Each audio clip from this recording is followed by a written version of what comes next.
Back. Wrap-up show. Spring training is underway. We were actually going to do this like 30 minutes earlier, but we were watching Baylor UNC round 2 craziness. The game was stupid. UNC blew a 25-point lead, yet still won the game. That would have been the biggest blown lead, by the way, in tournament history if Baylor won that game. 25 points with 10 minutes to play. Well, the refs had a little bit to do with that. Yeah, that was. If I was a North Carolina fan and I watched that game and my team was on the other end of some of those calls, I'd be punching a wall right now. Yeah, like they lose a player and then that leads to the comeback, but they found a way to win. So we're going to react to what we saw yesterday in spring training. We're going to look ahead to what's on tap this weekend for the Padres. We'll get into what Fernando Tatis Jr. has done to his Instagram account. It's at least interesting. It's, we don't need to make too much of it, but it's at least interesting. It's at least something. But as you get here, as a reminder, we're presented by Mark Nimitz at Farmers Insurance. If you are new to this channel, if you're watching on live or replay, make sure to subscribe. This is year-round exclusive Padres content. That's what we're here doing. So make sure to hit that subscribe button and the notification bell. Make sure to smash the like button if you're here live or on replay. Follow us on Twitter. All kinds of Padres content for you at John Schaefer, at Jim Russell SD. As always, as we get started, if you want to let us know where you are viewing from here today, we'll give some shout-outs as we get started. But spring training, Jim, underway. Padres picked up that win we said they had to have. You can't lose in that Friday opener and then expect to have a good year. But they took the Cactus League opener, and they did so impressively. Yeah, it was a must-win game, John, and I'm glad they won the game. Jorge Alfaro, big 3-run homer. MacKenzie Gore, starter. Should be the opening day starter for this Padres team. I think they're good. We'll start with MacKenzie Gore. We'll have some people make their way into the chat. Let us know where you're watching from. Should we get to Mark right now, or you want to wait a minute or two? Let's get to Mark right now. Let's get to Mark. Again, if you're new to this channel or you've been viewing this channel for the last half year, we've got exclusive year-round Padres content. We wouldn't be able to do this channel without the support of Mark Nimitz at Farmers Insurance. I've got my homeowners and my earthquake insurance through Mark at Farmers Insurance. But if it's auto, home, renter's life, if you're a San Diegan, he's a lifelong San Diegan and a lifelong Padres fan, and he's a great insurance agent that has awesome customer service, great communicator. He can help you literally in one day. He can help you save $750 on your insurance here in 2022. There's a link down below for Mark Nimitz at Farmers Insurance. If you want to save money, if you have an electric vehicle, he can help save you money. I just told Jim I actually put money down on an electric vehicle today, so I'll have to call Mark about that. But auto, home, renters, or life, whatever your needs are, Jim, he can help you in 2022, and he can save you money. Yeah, and all his information is above my head, as always. Email address and his phone number. Email address is mnimitz@farmersagent.com. That's mnimitz@farmersagent.com. When you reach out to him, let him know that John and Jim from the Wrap-Up Show sent you. We are here for to provide you with Padres content. After what happened earlier this weekend with the Aztecs, I've kind of enjoyed talking Padres baseball, getting away from it for a couple of days. This tournament's craziness. If you've been watching it, whether you're a San Diego State fan or just a fan of college basketball, this thing is pure craziness. But it's good to talk some baseball. Let's talk about MacKenzie Gore yesterday. I mean, there's a lot to really like. I mean, there's no other way to put it other than to like what happened yesterday.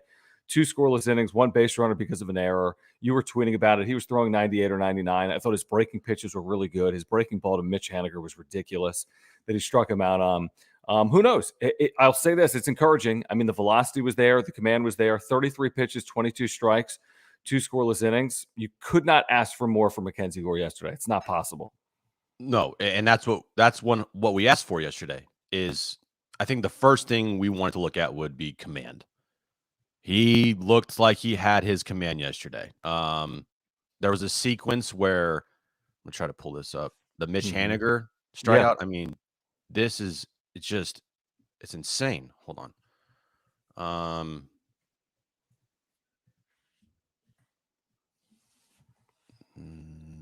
right.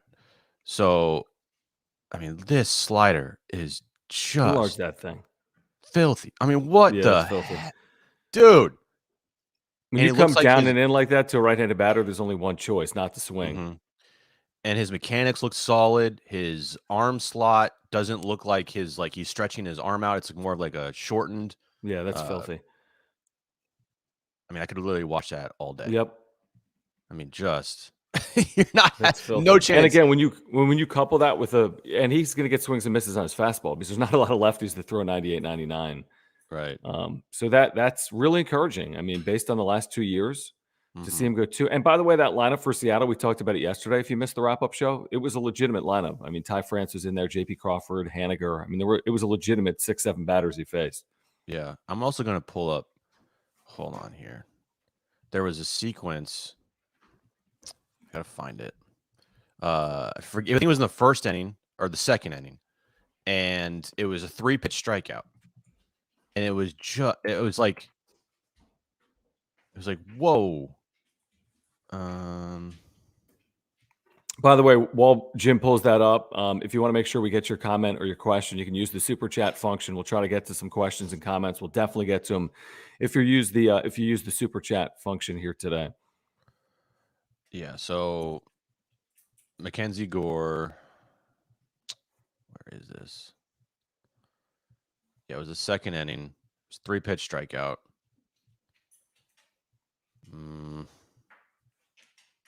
Almost got it. Don't worry. Sorry. Blame Jim's internet. Not my internet. It's good right now. All right, I can't find it. But anyway, all right, whatever. He looked dominant. He looked exactly like the top prospect that he was a couple years ago. He looked like a guy that is poised to pitch in the big leagues this year. I know it's only 2 innings, okay, but they were very impressive 2 innings from MacKenzie Gore. Yeah, I mean, it's everything you could hope for if you're a Padres fan. And like you said, it's only 2 innings. We'll see how he continues to pitch this spring. But I mean, if he pitches anything like this, clearly he'll be on the Padres at some point in 2022 if he stays healthy. Now, can he make the opening day roster? I don't particularly see why not, other than the fact is that they see him as a starter, which makes sense. So if you've got your 5 starters and everyone's healthy, and even if he has this great spring, maybe just start him in AAA. But I'd be encouraged regardless. I think the only reason he can't make the opening day roster is if they're healthy. If you have your 5 starters, you wouldn't need them. But maybe you have 6 starters because you got the short spring. Maybe you need a long guy. I don't know. It'll be interesting to see what they do. There's no need to rush it if you have 5 starters. But he's going to be on the Padres in 2022 if he stays healthy and pitches anything like this over the next couple of weeks. Oh, 100%. And this just gives you, like, you don't have to go out and sign Vince Velasquez or Jake Arrieta. This is a guy that you could bring up if there's a spot in the rotation or if there's an injury. Hopefully that's the case. So yeah, it was nothing but good starts for MacKenzie Gore, and that's all we really cared about yesterday was what MacKenzie Gore did. Yeah, and that's really all that mattered. It was. I didn't want to even say it. First inning. I don't know if you watched, John, because I think you were at Viejas. I was at Viejas. C.J. Abrams threw a ball over an error over to Hosmer and couldn't pick it. And it looked really bad. So was it more on Abrams or Hosmer? Probably on Abrams for the throw, but it wasn't a hard pick. And he just didn't pick it? He just didn't pick it. It was like, come on, man. That doesn't surprise me. I mean, he's not good defensively. He's not a good picker at this point in his career for whatever reason. I mean, there's a lot of those balls he should be making more plays on those throws than he's made over the last couple of years. So that doesn't exactly shock me, if I'm being honest. And he's a liability. He's a liability. If he's going to play a lot, he's a liability for the Padres. It was bad. All right, I guess first super chat here. Yeah, thanks, Trevor. Before we get super chat, have we had never mind. All right. Trevor, do y'all think yesterday could have been a prospect showcase? Well, every day is a prospect showcase in spring training. Right. I mean, playing these guys a lot. Yeah, but I thought it was more actually Trevor, and thank you again for the super chat. We appreciate all the super chats that roll in. I thought it was actually closer to what the Padres will look like on opening day than typically you'd see to begin spring, because spring's so short, 18 games over the course of 3 weeks, that we saw a lot of regulars in there, not all of them. And yeah, as the game progressed, I mean, I don't know how many pitchers they used, 8 or 9, right, over the course of the game, something like that. I think they used 8. So there's guys that have opportunities to maybe make this team or will be starting the year, obviously, in the minor leagues. But I was encouraged by the lineup. And you look at what Seattle did, same thing. I mean, Seattle used regulars to start the game. I think San Diego used regulars to start the game. But guys like CJ Abrams, yeah, I mean, they're showcasing for a chance to maybe make this team. Um, not just Abrams. I mean, guys like Mazzara are trying to make this team. Alfaro are trying to make this team. Those aren't prospects. I mean, Alfaro and Mazzara are veteran players that are on the cut line, so to speak, have a chance to maybe make this team, or a chance that they'll spend the year, start the year in AAA or not be with the Padres organization at the end of spring. But I think we're going to see more regulars than prospects, Jim, over the next couple of weeks, because they need to get ready for opening day. Yeah, today is definitely a prospect showing. Or Well, you they're on the want to road call it now that. today. Yep. Right. Yeah, they're taking all the regulars and not playing them. Cronenworth, that's something to monitor throughout spring, at least the start of it, his health. He had like an abductor thing. So I'm definitely watching that. And then Clevenger and the pitching staff. Those are like the two main things right now. And Hassan Kim, he's playing today. See if he can hit a fastball, and hopefully he can, because he's gonna be playing a lot. Who's starting for the Padres? Pitcher? Yeah. I think Reese Kinnear. Okay, If I'm that's wrong, right. Yep. No, if I'm you're right. wrong, It's Kinnear. I'm right. It's Okay. Kinnear. Yeah. Listen, are we worried about Machado taking 0 for 2? No. No. Are we worried about Grisham taking 0 for 2? No. No. Do I read anything into Alfaro homering? No. It's great to No. see. Am I encouraged by Mazzara? I know Mazzara has power. I've seen Alfaro actually in AAA when he was with the Phillies. I know he has legit power. It hasn't translated to the big leagues. Mazzara has legit power. Right. So, yeah, there's a lot to like. I mean, Abrams had a base hit. I didn't see it. Like you said, I know Abrams had a hit yesterday. Yeah, I didn't see. I watched the first start of the game, and then I went to see the Batman. So that's right. Kevin Kopps, by the way, scoreless inning. Yep, As well nice yesterday. So yeah, there's some things to like. I think the pitching overall was really good. There were 6 or 7 good outings in there, and just to win a baseball game, I think is a good thing against a team that again had regulars in there for a lot of the game. Crawfords and Winkers and Francis and Haniger. I think it's really good. Yep. All right, another super chat here. Thanks, Armando. Appreciate you. Thank you. He says, "What does the Conforto market look like now that Castellanos signed with Philly? Can't imagine Conforto gets more. Padres may be swooping in." I think it's a really good point. I'm really surprised by the Castellanos deal. I'm not saying it's a bargain, but 5 years, $100 million, 20 a year. Considering the Padres are paying Will Myers and Eric Hosmer 20, if you could get Castellanos for 20, man, that's a bargain. That's a good point on Conforto. I mean, probably something similar, Jim. Right? 4 or 5 years, 18 to 20 per year, 80 to 120 total. Man, if they had it, I think they would be potentially a buyer. I don't know if they have it right now. I don't think they do, because they haven't been involved in these other players that are getting similar salaries. Yeah, the Castellanos deal, 5 for 100. I thought he was going to get more than that, to be honest with you. And I really do believe if this team didn't have Hosmer or Will Myers on this roster, that would have been a real consideration. Now, maybe his defense is something that would scare off teams, maybe, and that's why he only got 5 for 100. But his bat plays, man, and he's last couple years it's been really good. I know he's played in a couple bandboxes, a couple parks, and he's gonna tear it. That deal for the Phillies in that ballpark is gonna look like a steal. I feel like. Yeah. Didn't they also get Schwarber? I mean, Schwarber, Harper, Castellanos. Look at what the National League is doing. Real Muto. I mean, that lineup is stacked with ridiculous. power. I mean, look at the National League, and the Padres, I think, upgraded yesterday. We spoke highly of the Luke Voit deal, but it's not the deal that some of these teams have made. This isn't Freddie Freeman. This is not Nick Castellanos. This isn't whoever, Carlos Rodon, the starting pitcher that the Giants picked up in free agency. I think it's a good move. I don't think it's the best move that's been made in the National League, getting Luke Voit. But you look around this league right now, Dodgers, Giants, Phillies, Mets, Brewers are going to be good. I just gave you 5 teams in the National League that think they're competing, other than the Padres. Well, who'd you say? St. Louis, the Giants too? I said the Giants. That's obviously 7, the Rockies 8. spent money. I mean, it's not going to be just a walk in the park to get to the postseason. They're going to have to play good baseball. Yep. Who knows what? Yeah, it's just you have at least 2 teams in the East, Mets, Phillies. who knows what the Nationals are going to do.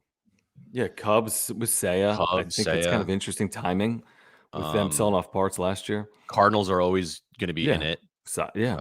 Braves. Braves are Oh, yeah. We didn't even absolutely mention the loaded. Braves. I mean, Kenley Jansen yesterday. I mean, they're loaded. I mean- Dodgers, of course. Giants are always going to be good. Like, the Rockies are going to be a pain in your ass. The Padres can't beat Arizona in Arizona.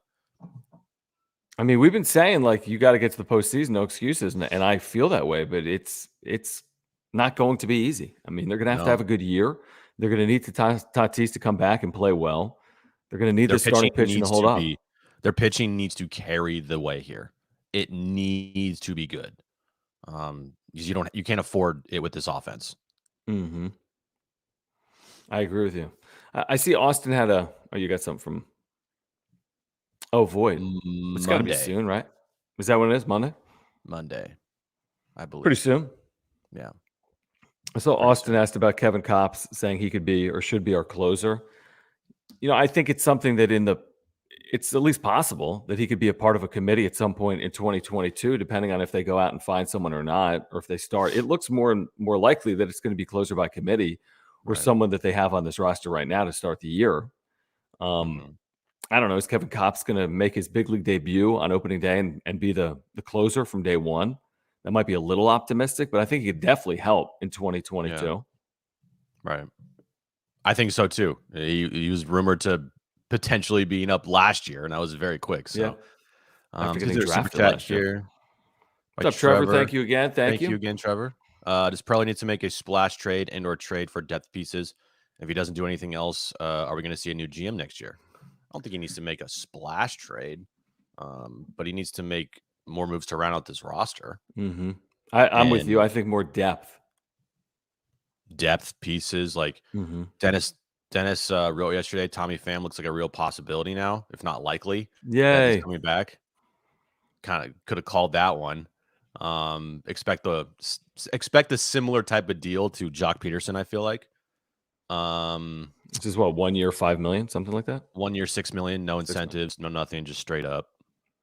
I mean, at this point, I kind of feel like you almost have to bring Tommy Pham back because you don't have many options here, and they're not going over that threshold. I'm sorry, they're just not. If they were going to, they would have already. I mean, but think about that though. You bring Pham back when you didn't land Suzuki or Bryant or Conforto or Castellanos. Right, it's a failure. It's not just that. It's like you didn't even get a starter. I think Tommy Pham is like a fourth outfielder. I mean, bench piece. Start him half the year. If anything, you're going into this year with a worse offense than you had at the end of last year. Sure, without Tatis. Yeah. No, I agree with that. Now, again, I wouldn't overreact if I'm Preller, and he said it. And I tend to agree with what he's saying. I don't overreact to the Tatis injury. What's that going to do? Don't do something stupid. What was the Correa deal? That's a weird deal. All these 3 years. Essentially a 1 year for $35 million, but 3 years. Yeah. That's a weird deal. He's not going to do a move like that. Maybe he gets a veteran middle infielder to help out here if he thinks he needs it. But I'm with you. They're going to round out this roster. They're not going to. I mean, maybe there's a splash. Maybe there's a splash trade. I'd be more surprised now if it was a splash free agent as we get later into spring and these players keep coming off the board. Right. Another super chat here from our Taco Bell. Guy. Taco Bell, call 911. Thank you. If healthy Padres. If Padres are healthy, do you guys believe we have the best rotation in our division? Pitching wins championships. At this moment, no, I don't think the Padres have the best pitching in the division. Because you're going to say the Dodgers, obviously. Dodgers and Giants. Giants. Think... I mean, well, okay. Giants. Let's run through Logan it. Logan Webb, Carlos Rodon, Alex Wood, D. Sclafani. Right. They just always develop. I mean, since Farhan's been there, it's like, the hell did that guy come from? And then Dodgers, Buehler, Urias, Kershaw, Heaney, Gonsolin, Price. May's coming back. Tyler Anderson, they just signed, right? Right. So Dustin May will be back soon.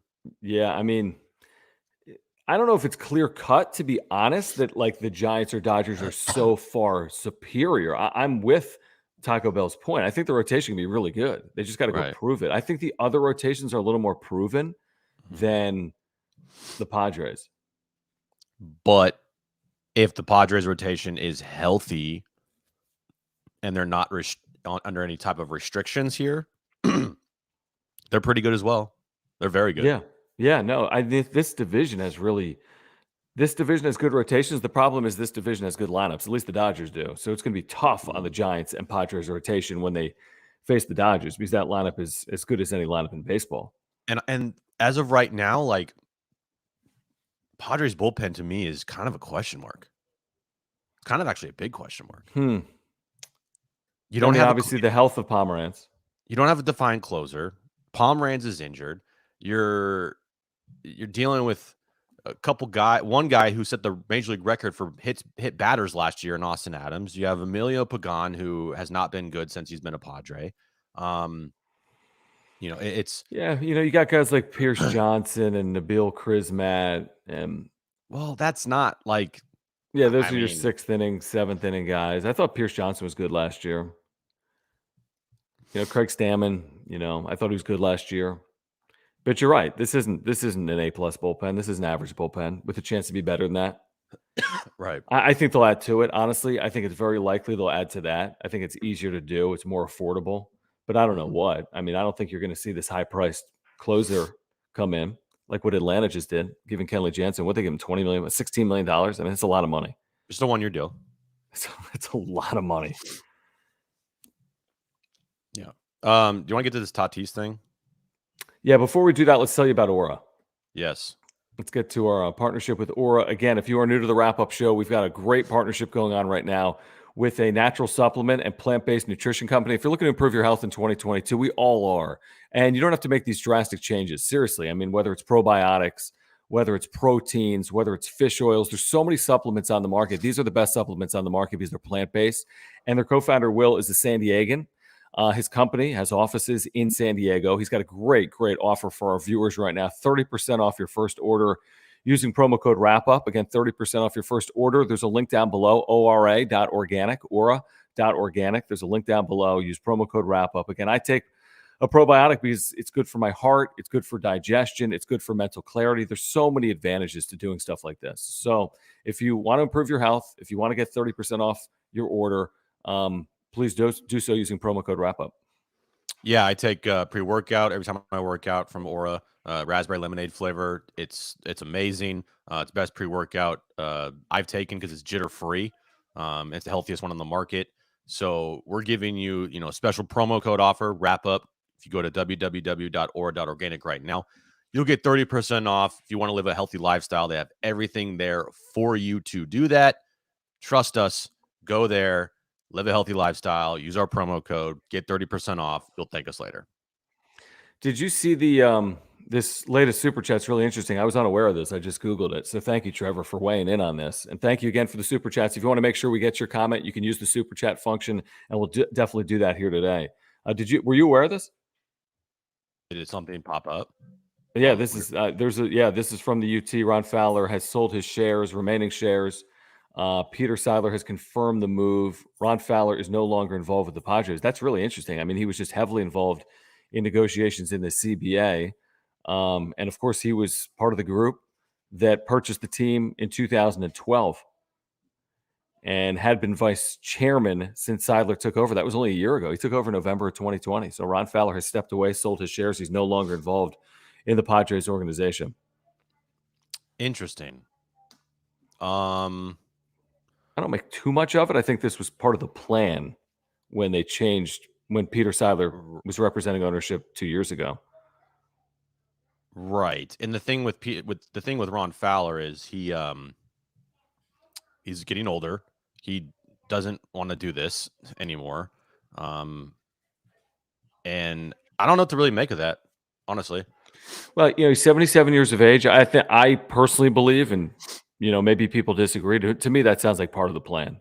He has not been representing ownership. He just went through the CBA. That completes a chapter of his time in baseball. Right. I mean, he wasn't representing ownership anyway for the last 2 years. No. I don't make much of it. I mean, it's Peter Seidler's team right now. We knew that 2 years ago. Peter Seidler runs this team differently than Ron Fowler. He communicates with the public and the media in a different manner as well. It's interesting. I mean, I think Ron Fowler's part of an era in which the Padres have invested much more heavily, going even back to 2015 when they went all in. I give more credit to Peter Seidler, though. Yeah, honestly. no, I agree with that. I think Seidler's invested more heavily than Fowler over the last 2 years. If you were to tell me, are the Padres in a better place with Ron Fowler at the helm or Peter Seidler? It's no doubt Peter Seidler. I agree with that. I think Ron Fowler, just at any moment, it was too much of a wild card. I don't feel like he was the main the main voice to increase payroll. I think if it were up to him, he probably wouldn't have. I think he would have not been on. I don't think he was on board with signing Machado. I don't know if he was truly on board to sign Eric Hosmer, but with Peter Seidler there, pushing forward and writing checks, like that's why I think those got done. And I would much rather have Peter Seidler as the owner of my team than Ron Fowler. I'll tell you that. I'm not saying Ron Fowler's did anything wrong. I don't think so. I would prefer Peter Seidler over Ron Fowler. Yeah, no, I agree with that. It's Taco Bell asking who would take over the team if something were to happen to Peter Seidler. I mean, that's an interesting point. I mean, Peter's not, I think Peter wants to win now. I mean, he's made that clear. He's talked about 2020 as being the decade of the Padres. I think he's invested to win now. I think he's thinking not just short term, but probably a little bit long term as well. But he's talked about his vision. I don't know the answer to that, but I think he wants to win now. This isn't something that, hey, let's own this team for 35 years. And right. No, you got to win. I mean, if you're Peter Seidler, you want to win. 100%.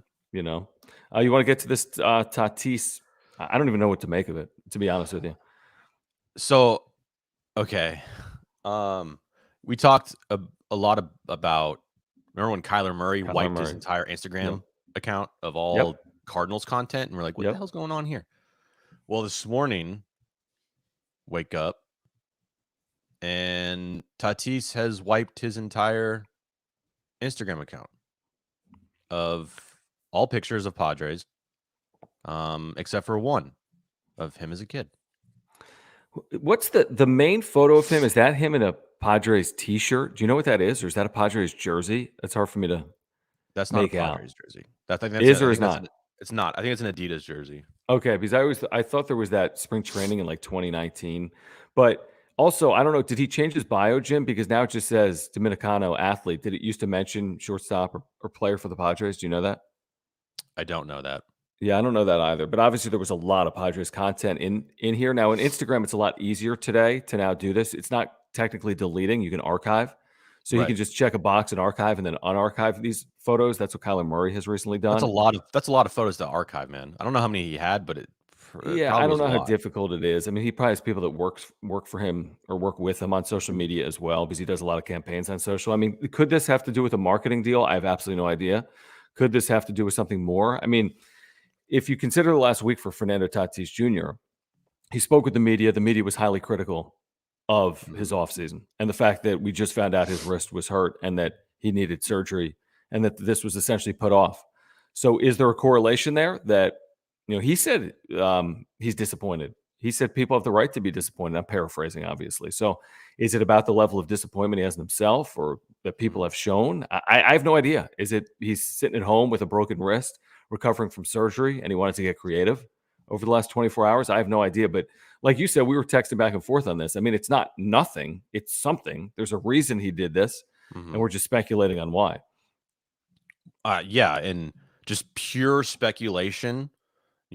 This week was the most that he's been criticized as a professional athlete. Sure. He was not just criticized locally.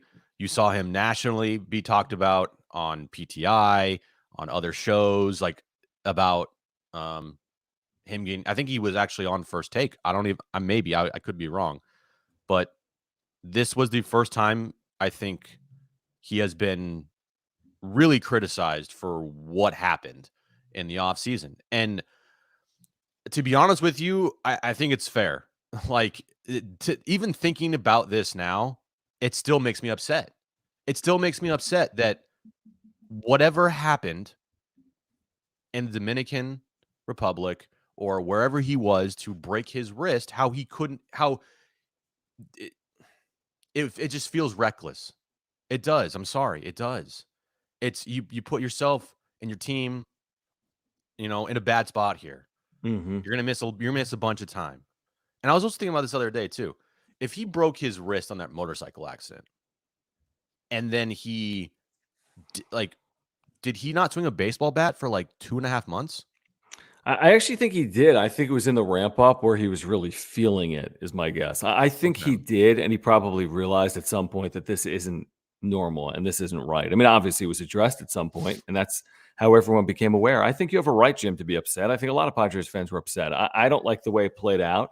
The fact that it could impact the Padres season in 2022 negatively is a big Yeah. problem because if this Yep. was dealt with even 4, 6, 8 weeks ago, it's different. The timeline to Yeah. get him back is completely different, but it wasn't dealt with. And who knows what this has to do with? I mean, who on earth knows what this has to do with? I mean, there's no guarantee that he did this because of some angst towards this organization. We have absolutely no idea. I mean, I Well, I think don't if we're think it'd being be honest, he should be more upset with his own actions than the no criticism that his actions have right. received. Right. I don't think anything would have to do with the organization. I would think it would have to do with people criticizing him for going to the Dominican Republic and being so active and doing things in the mountains, in the wild, or wherever it is, because people were saying like you need to stop doing that. We didn't say that. We have said, hey, live your life, go to Dominican, like do whatever you want, go wherever you want to go, but also know like riding a motorcycle, like that's not a good idea. When you're under a contract for 14 years, $340 million. Yeah, and hopefully learn from it because we've all made stupid mistakes, whether we're young or older. I mean, people don't just make mistakes when they're 22 or 23. There's a lot of people that make a lot of mistakes a lot later than that in life too. So if it's something he's Right. learned from, then hopefully that's beneficial. The truth is, the first 4 years of his big league career, there have been a lot of injuries. Some Mhm. have happened on field, some have happened off field, and that is a significant storyline. We can say, I said it a couple days ago. It's like qualifying something, the best pound for pound fighter in the world, or the best player in the world under 6 feet for a while was like Allen Iverson. I just want Fernando Tatis Jr. is the best player on earth at baseball when he's healthy. That qualifier is going to stay with him until he proves people wrong and can stay on the Right. field and play 150 games for a couple of years. And that's not happening in 2022, which means 2023 is the earliest that can happen. It's his 5th year in the big leagues. He'll be 24. And that's the Mhm. first time he can play 150 plus games in the big leagues. Right. And I'm seeing this in the chat. Like when I was 22, it's Sure. it's different here. It is. He is the face of a franchise, and it's also disappointing because his father is a former Major League Baseball player, and you would think he has people around him telling him, "Don't do this, don't do this, do this instead." Like this, he has a team. He has a team of people around him to make sure he doesn't get into any trouble. I would think, and doing this or whatever actions he did, which is still being like just it's very vague, like what was going on, the multiple accidents. I think one of them potentially was like a workout accident or something. I don't even know. Hmm. Um, He never, yeah, like you said, it's vague. He hasn't clarified. it's as plain as simple. It's plain and simple as you have to be better. You have to. And That's even when you it. speak with the media, I mean, when he said which one, that opened up a whole new line of questioning. Right.